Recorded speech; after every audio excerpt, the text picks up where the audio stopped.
নমস্কার বন্ধুরা, তোমরা সকলে কেমন আছো? সোমা লাইফস্টাইলে একটা স্বাগত জানিয়ে একটা নতুন ব্লগে নেমে গেলাম। আর সেই সকাল থেকে প্রতিদিনের মতন কাজ। আজকে কিন্তু আর একটা জিনিস হয়েছে জানো তো, ছাদে গিয়ে সকালবেলায় যত কাপড় শুকনো ছিল, মানে যে একটু ভিজা ভিজা, মানে বুঝতেই পারছো বর্ষার শুকনো কাপড়, মানে ফ্যানের হাওয়াতে শুকনো। আর এমনি সকালবেলাকার যত কাপড় চোপড় ধোয়া সব ধুয়ে ছাদের উপর মেলে দিয়েছি। আমি ভুলে গেছিলাম ফোনটা নিতে, তখন চার্জ ছিল না, তো ফোনটাকে আমি চার্জে দিয়ে চলে গেছিলাম, নাহলে আমি সকালবেলায় ভিউটা তোমাদের দেখাতে পারতাম। আমাদের ছাদে খুব সুন্দর জানো তো। আর আজকে কিন্তু আকাশে পরিষ্কার, মেঘ টেঘ নেই, রোদ দিচ্ছে। বাবারে বাবা, কি যে আনন্দ লাগছে আমার, তার ঠিক নেই। তাই দেখো এদিকে ভাতটা হচ্ছে আর আমি রান্না শুরু করে দিয়েছি। এদিকে ঢ্যাঁড়স ধোয়া পাকলা করছি, একটু ঢ্যাঁড়স আলু ভাজা করবো। আর দেখি মনে হয় আলু পোস্ত করবো। দেখি কি কি রান্না করা যায়। তাহলে ভিডিওটা তোমাদের সঙ্গে শুরুই করে দিই। একটু করে শুরু করে দিলে বলো তো, কোনো ব্যাপার থাকে না, কাজগুলো তোমাদের সঙ্গে শেয়ার করতে পারি আর ভিডিওটাও তোমাদেরকে দেখাতে পারি। আর কি বলবো বল, ভাতটা নামিয়ে দিলাম। আর কি বলতো, আগে করে দিচ্ছি তোমাদের দাদা ভাইয়ের জন্য ওর আমি এবার কেটে কুটে নিয়েও চলে এসেছে। ঢেঁড়স, এই আলু একটু লবণ মাখিয়ে রেখেছি ছোটো ছোটো করে কেটে, বেশি আলু দেবো না। কি বলতো, ওর জন্য আগে ওটটা করে দিলে কি বলতো, কড়াইটা তাহলে আমার ফাঁকা হয়ে যাবে, নাহলে আর দুটো কড়াই ফালতু হয়ে যাবে। মাছ টাছ থাকলে নাই করা যায়, দুটো কড়াই আলাদা আলাদা করে। আর আমি এটার মধ্যে না রাখি, এটা কেন বলতো, মানে যদি ভেঙে যায় এত সুন্দর লাগে না। দেখো জিনিসটা কত সুন্দর, পুরোনো যুগের বাড়িতে কত এরকম ব্যবহৃত। আমার শাশুড়ি মায়ের একটা ছিল এরকম, তা এখনও মনে আছে। এবার আমি তো করতামই, আমার তো জয়েন্টেই ছিলাম, ফ্ল্যাটে এসে তো আলাদা। এখনও মনে আমার যাই ব্যবহার করছে এগুলোকে। যাই হোক, এখনও আছে সেই যুগের, ওইটার মধ্যে মানে ফিলিংসটা চলে আসে, শাশুড়ি মায়ের জিনিসটা মনে হয় যেন। তাই তো আমিও সেটাই এখনও অবধি ব্যবহার করছি। কিছু কিছু জিনিস এমন এমন আছে না, যে স্মৃতি হয়ে থেকে যায় জানো তো। তাই যাই হোক, আর বক করবো না। এটাকে আমি এখন ওটসটা ওর জন্য আগে করে দিই, তারপরে আমি ঢ্যাঁড়স আলু ভাজাটা ভেজে আলুটাও কেটে নিলাম আলু ভর্তা করার জন্য। আলুটাও কেটে নিলাম যাবে, মানে একবারে হয়ে যাবে। আর এদিকে না একটু জলটা দিয়ে দিই, আবার হলুদ হয়ে যাবে জানো তো, ভালো লাগে না। জল দিয়ে রাখলে ঠিক থাকবে। আর এদিকে দেখো ঢ্যাঁড়স আলু ভাজা চাপিয়ে দিয়েছি, এটা হচ্ছে। আর ওদিকে ব্যালকনিতেও যাবো, চলো ব্যালকনিতেও কিছু কাপড় রেখেছি, যেগুলো দাদাভাই যাবে এখন স্কুলে পড়ে। এই দেখো সব থাকলো এগুলো। আলুর ছালকাগুলো কেটে রেখেছি, এই দেখো আলুর ছালকাও ফেলিনি, এগুলো তো আবার রোদে শুকাবো বলে দেখো রেখে দিয়েছি এখানটায়। আর আকাশ পরিষ্কার বলে দারুণ লাগছে ঘর বাড়ি, জানো তো। সবার আগে দাঁড়াও, আকাশটা তোমাদেরকে দেখাই, দাঁড়াও। এই দেখো আজকে দেখেছো কত সুন্দর রোদ্দুর দিয়েছে। এই দেখো সবাই জামা কাপড় মেলেছে, দেখেছো, আমিও কিন্তু মেলে এসেছি। আর এখানে যে রেনকোট মেনকোট এইগুলো সব আছে, বেশি নেই এইসব জিনিসগুলো আছে। আর ফুল কিন্তু ফুটে গেছে আজকে, কারণ রোদ্দুর অনেক, তো সেই জন্য দেখো খুব কষ্ট পেয়েছে বেচারা এরা, রোদ দিতে পারছিল না কদিন। দেখো কত ফুল, উপরে তো ফুল হয়েইছে আর কিন্তু এই কাগজ ফুলগুলো কিন্তু খুবই কষ্ট পেয়েছে। দেখি এদিকটা ফুলগুলোকে দেখো, দুদিন ধরে তো বৃষ্টির পড়ে পড়ে দেখেছো কীরকম হয়ে গেছে ফুলগুলো। কিন্তু ওরা কিন্তু আনন্দ পেয়েছে বৃষ্টির জন্য, কিন্তু আমাদের খুব মুশকিল হয়েছে। আর দেখো আজকে ঘর মোছাটা মোছা হয়নি, তাও রোদে শুকাতে দিয়ে দিয়েছি আমি। কেন বলো তো, বাবার এই কদিন ধরে তো রোদই পাইনি না। আবার দেখো আমি এই রেল লিলিটা এখানে রেখে দিয়েছি, কারণ ওখানে না অনেক কিছু রোদে টোদে দেওয়া যায়, ঝ্যাঁটা ম্যাটা বারুন এসব রোদে দিত, সেই জন্য। আর এই গাছটাকে তুলে ফেলে দিতে হবে, টাইম পাচ্ছি না এদের দেখার জন্য জানো তো। এই গাছটা হবে না মনে হচ্ছে। যাই হোক, প্রাণ একটু আছে, ওর চারা এটাই ডাল থেকে বার করেছিলাম, কি সুন্দর। আর নয়নতারা দেখো কত সুন্দর। আর প্রচণ্ড কিন্তু বাইরে না হাওয়া দিচ্ছে, খুব সুন্দর হাওয়া দিচ্ছে, হাওয়ার জন্য না ভালো লাগছে। আর সব যত পেরেছি সব মেলে দিয়েছি জানো, ছাদে তো পেরিয়েছি, ব্যালকনিতে যত যা ভিতরের ছিল সব মেলে মেলে রেখে দিয়েছি। আর এই গামলাটা আমরা উপরে রেখেছি, কারণ ঘর মোছা হয়নি। তা মুজবে, তোমাদের দাদাভাই উঠে গেছে, বাথরুম গিয়েছে, এসে ও ঘর দুয়ার মুজবে। আর আমি আবার নিয়ে আসলাম ঘর থেকে এই ঘরে আলুর ছালকাটা রোদে দিয়ে দেবো। এবার দেখো ঢ্যাঁড়স ভাজাটা হয়ে গেছে, কিন্তু একটা জিনিস মুশকিল কী হয়েছে জানো, মাথা গরম হয়ে যাচ্ছে, মানে পুরো পোস্ত চারিদিকে পড়ে গেছে। এটার মধ্যে রেখেছিলাম, আমার হাত থেকে এরকম হয়ে সব দিকে, এই দেখো এখনও পড়ে আছে সব দিকে, দেখো নিচে টিচে সব জায়গায়।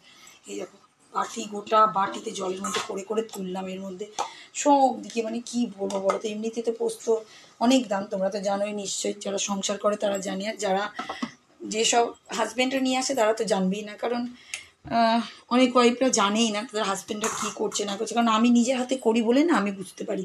তা যাই হোক, মাথাটা গরম আমার হয়ে গেছে, দেখো নিচেও সব পড়েছে, পায়েটাই ঠেকছে আমার, জানো তো। কী বলবো বলো তো, ভালো লাগছে না আমার। যাই হয়েছে এইটুকু, যতটা আছে ততটাকেই মিক্সিতে ঘুরিয়ে নিয়ে, আর আলু তো কাটাই আছে, ওদিকে ভাজা হয়ে গেছে, এবার চাপাতে লাগবো দিয়ে মশলা করে। আর এই দেখো আলুগুলোকে ভাজছি, কিছুটা ভেজে দেখো রেখে একটু ভাজতে দিই।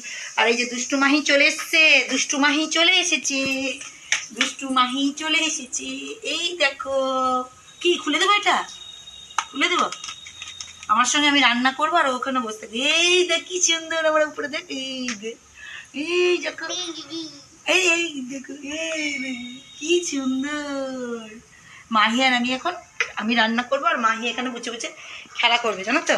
তোমরা তো দেখো ওই প্রতিদিনই তাই, ওই দেখো ওই যে আমাদের বাবুটা দেখেছো খেলা করছে, সব ক্লিপ নিয়ে চলে এসছে, দিয়ে খেলা করছে। আর আমি এদিকে পোস্তটা ওদের বেটে নিলাম যেটুকু পারলাম, এই দেখো বাটা হয়ে গেছে। তা আলুটা ভেজে নামিয়ে নিই, দিয়ে পোস্তটা দিয়ে দিই, ফটাফট রান্নাটা হয়ে যাবে। রান্না হয়ে গেলে শান্তি। আর এই দেখো আমাদের পুচিটাকে দেখো, এই দেখো পুচি, পুচি কী কাজ করছে, পুচি এখন কাজ করছে। তা যাই হোক, করতে লাগে। আবার কখন বৃষ্টি নেমে গেলে মুশকিল হয়ে যাবে কাপড় জামা। আর দেখো আলু পোস্তটাকে একটু ভেজে নিচ্ছি। আর এদিকে আবার কী বলো তো, ডালও করলাম একটুখানি, ডাল না করলে হবে না। আর এদিকে আলু ভেজে ভুজে রেখেছি। আর পুচিটা ওখানে খেলছে, ওই যে বাইরে গিয়ে কী কী করছে তার ঠিক নেই। তা আমি পটাপট এদিকে করে নিয়ে, ডাল তো হয়েই গেছে। রান্নাটা না ভালো একটু শুকনো শুকনো একটু ঝোল ঝোল রাখবো। পোস্তটা বেশি মানে ঝোল করবো না, দেখি। আবার ঝোল করবো না বলতে বলতে কী বলো তো, ঝোলই হয়ে যায়। কারণ এরা সব ভালোবাসে একটু পোস্তের ঝোলটা একটু ভালোবাসে, সব ঝোলে, মাছের ঝোলও ভালোবাসে, তোমরা তো দেখোই। তা কুই গেল মানে এইটুকু মতন ডাল করে নিয়েছি। ডাল থাকলে কী বলতো চিন্তা থাকবে না, তাহলে টিফিনের সময় তো খেতে পারবো, এটার একটা সুবিধা। তাই দেখো পোস্তটার সঙ্গে আলুটাকে ভালো করে একটু ভেজে নিই। এই জল রেখে দিয়েছি এর মধ্যে, আর একটুখানি জল দিয়ে কষিয়ে নিই। আলু পোস্ত হওয়ার দিকেই আছে, কোনো হয়েই যাবে, হওয়ার দিকে আছে। তার মাঝখানে আমি কী করছিলাম বলো তো, এই দেখো আটাও মেখে দিয়েছি, জানো তো। কাজটা হয়ে গেলে শান্তি। আর আমাদেরও একটু বাইরে যেতে হবে, একটু বাইরে কিসের আমি যাবো বাইরে, জানো তো। আর তোমাদের দাদাভাই যে রেডি হচ্ছে, জুতো পড়ছে। আর মাহি যাওয়া আসা করছে দিক থেকে, ওর কাজ এঘর ওঘর শুধু কাজ করা। তা আমার রান্নাটাও হয়ে যাবে এক্ষুনি। রান্না মানে আলু পোস্তটা তো হয়ে যাবে, ডাল তো হয়েই গেছে। আর একটু আটাটা মেখে রাখলাম, রুটিটা লাস্টে নাই করে রেখে দেবো। নাহলে কী বলতো, রাত্রেবেলার ঝামেলা আমি রাখি না। যদি আবার রাত্রেবেলায় বেড়াই, ঠাকুর দেখতেও, তোমাদের কাছে বলতে ভুলে গেছি, আজকে কিন্তু বিশ্বকর্মা পুজো। তা এবার পুজো শুরু হয়ে যাচ্ছে আস্তে আস্তে করে। এই বিশ্বকর্মা পুজো করতেও আনন্দ। তা তোমরা সবাই বিশ্বকর্মা পুজোতে সবাই কিন্তু ভালোভাবে কাটাও, আনন্দ করো, এনজয় করো। আর যাদের যাদের বাড়িতে হচ্ছে তারা তো আনন্দ ফুর্তি করবেই। আর যাদের যাদের যেখানেই পুজো হচ্ছে, আমি তো অত জানি না, বুঝতেও পারছি না। তা তোমাদের সবাইকে বললাম, তোমরা কিন্তু হ্যাপি বিশ্বকর্মা পুজোর এনজয়টা করো আমার তরফ থেকে। আর আমরাও যদি বাইরে গেলাম তাহলে তো আমাদের থেকেও দেখতে পাবে বাইরের ঠাকুরগুলো। রান্না বান্না তো করে নিলাম, আর দেখো স্নান টান করে নিয়েছি। আর বললাম তোমাদের একটু বাইরে যাবো, আমি আর খুশি সাজুগুজু করছে। তারা সাজুগুজু করে নিক, দিয়ে একবারে বেরোবো। আর আবহাওয়া খুবই সুন্দর, সব কাপড় জামা শুকিয়ে গেছে, জানো তো। ওই গামছাগুলো জাস্ট বারান্দায় ব্যালকনিতে মেলে রেখে দিয়েছি। তা আমরা যাবো, যদি পারি রাস্তায় ঠাকুর পেলাম তাহলে তোমাদেরকে দেখাবো। আর চলো তাহলে আমাদের সঙ্গে। দেখো আমি আর খুশি বেরিয়ে গেছি, এই দেখো খুশি আর আমি বেরিয়ে গেছি। আর রাস্তায় তো ঠাকুর দেখলে তোমাদেরকে দেখাবো। হ্যাঁ, ও বলছে আমাকে দেখাবো না, তাই হচ্ছে দেখো না কেন রে। সামনে টোটো চলে আসছে রাস্তাতে, মানে কী বলো, ভিড়ভাড় তো চারদিকে। তা যাই, তারপরে বাড়ি আসি। তারপর দেখো ভিড়ভাড়, দেখো রোদ্দুরে দেখো, বুঝেছো, সবাই যাচ্ছে, সবার পুজো টুজো আছে তাই যাচ্ছে। যাই, কাজটা সেরে আসি। সেই বাড়িতে চলে আসলাম। বাপরে বাবার কি রোদ গরম আজকে। আবার বাপরে একটু রোদ হয়েছে ভালো, কিন্তু তার মধ্যে আমাদের আবার কারেন্ট নেই। মানে আমাদের ফ্যান চলছে, আমাদের তো ইনভার্টার, কিন্তু লিফটে হেঁটে হেঁটে উপরে উঠলাম, মানে অবস্থা খারাপ হয়ে গেছে। তা যাই হোক, এবার দুপুরে লাঞ্চ করবো, এইসবই সব কাজ আছে। তারপরে যদি সন্ধ্যাবেলায় বেড়াই ঠাকুর দেখতে, তাহলে তোমাদের সঙ্গে সেগুলোও দেখাবো। তাছাড়া তো ঠাকুর রাস্তায় দেখলাম, ছোটোখাটো ঠাকুর দেখলাম, সব দোকানে পুজো হচ্ছে। এখন তো আবার দিনের বেলা সেরকম দেখানো গেল না, রাত্রেবেলা হলে ঠাকুরের লাইটিং দেখবো, তো তখন তোমাদেরকে দেখানো যাবে। তা যাই হোক, এখন আমি জামা কাপড় চেঞ্জ করে দুপুরে লাঞ্চটা করে নিই। জানো তো, প্রতিদিনের সন্ধ্যে দেওয়ার টাইমে পুচি চলে এসছে। দেখো হাতে কি আছে বাবু, তোমার কি আছে? বিস্কুট। বিস্কুট নিয়ে এসছে, বিস্কুট। চিনি না, সব চিনি না, দুধ তো সব চিনি। তা আমি এই দেখো বসেছিলাম সন্ধ্যে দিতে, এই দেখো ধূপ টুপ দিয়ে দিয়েছি। আর এই যে রোজারি নিয়ে বসেছি, আমরা খ্রিস্টান, আমাদের প্রেয়ার। ও দাদা, এই যে বাবুকে দেখো, বাবু কথা বলে, দাদা বললাই না, কামড়াও করে কামড়াও, ভালো না, খাও, সুন্দর তো। বিস্কুটের প্যাকেট নিয়ে সোজা আমার কাছে চলে এসছে, জানো।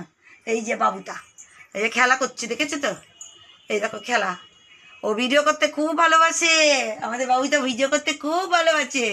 চলেছ বাবু, চলেছ, কই বাবু কই? প্যাকেট নিয়ে সোজা আমার কাছে। তা যাই হোক বন্ধুরা, পুচি এদিকে আসা যাওয়া করছে, ততক্ষণ আমি কিন্তু সন্ধ্যেটা দিয়ে নিই। তারপরে আবার পুচি কি করছে তখন তোমাদেরকে দেখাবো। মাহির খেলাধুলা, সন্ধ্যেবেলা আজগোজ করে নিয়েছি। মাহি তো চলে গেল, সন্ধ্যে দিয়ে নিলাম। তারপরে দিয়ে বাবা চলে এসে তখন চলে গেছে মাহি দিয়ে। আমরা ভাবছি একটু যাই বাইরে ঠাকুর একটু দেখে আসি, দেখি কেমন বিশ্বকর্মা পুজো হচ্ছে। কারণ পুজো হচ্ছে না, আমার কি জানি পুজো হয়ে গেছে মনে হয়, জানি না আমি। যাই হোক, তা চলো যদি ঠাকুর দেখতে পাই, ঠাকুর তো দেখতে পাবো রাস্তাতে, যদি ভিডিও তুলতে পারি। কারণ কি বলো তো, গান টান বাজলে না সেগুলো আবার দেওয়া যায় না, কারণ কপিরাইটে পড়ে যাব, ভিডিও বন্ধ তখন কি হয়ে যাবে, সেজন্য আমি দিই না। আর তোমাদের দাদাভাই এদিকে বেরিয়ে গেছে আর আমি আরও যাই। তা চলো। আর বন্ধুরা আমরা তো বেরিয়ে পড়েছি, কিছু কিছু ঠাকুর দেখছি, সেটা দোকানের ভিতরে যেগুলো সব আছে সেগুলো দেখছি, সেই জন্য তোমাদেরকে দেখানো যাচ্ছে না। রাস্তাতে এত ভিড় যে কী বলবো, প্রচুর ভিড়। দেখতে একটু ফাঁকা পেলাম বলে একটু ভিডিও করছি, নাহলে করতেই পারছি না, এত জ্যাম। মানে সবাই বেরিয়েছে জানো তো, সত্যি কথা এখন মানুষের একটু সুযোগ পেলেই বেড়াতে চায়। তা দেখি যদি পাই কোনো জায়গায় ঠাকুর তোমাদেরকে দেখাবো। তাহলে আমাদের এদিকে আছে, বড় হয়, কিন্তু ওই যে তোমাদের বললাম গানের জন্য গান বাজনা এমন দেবে যে দেওয়া যাবে না। তো যাই হোক, চেষ্টা করছি, সামনে দেখি। আমরা যেন একে অপরের সঙ্গে সান্নিধ্য বজায় রাখে চলতে পারি, এই হোক আমাদের লক্ষ্য। সকলে ভালো থাকুন, ভগবান আপনাদের সকলের কল্যাণ করুন, ঈশ্বর আপনাদের সকলের কল্যাণ করুন। আগামী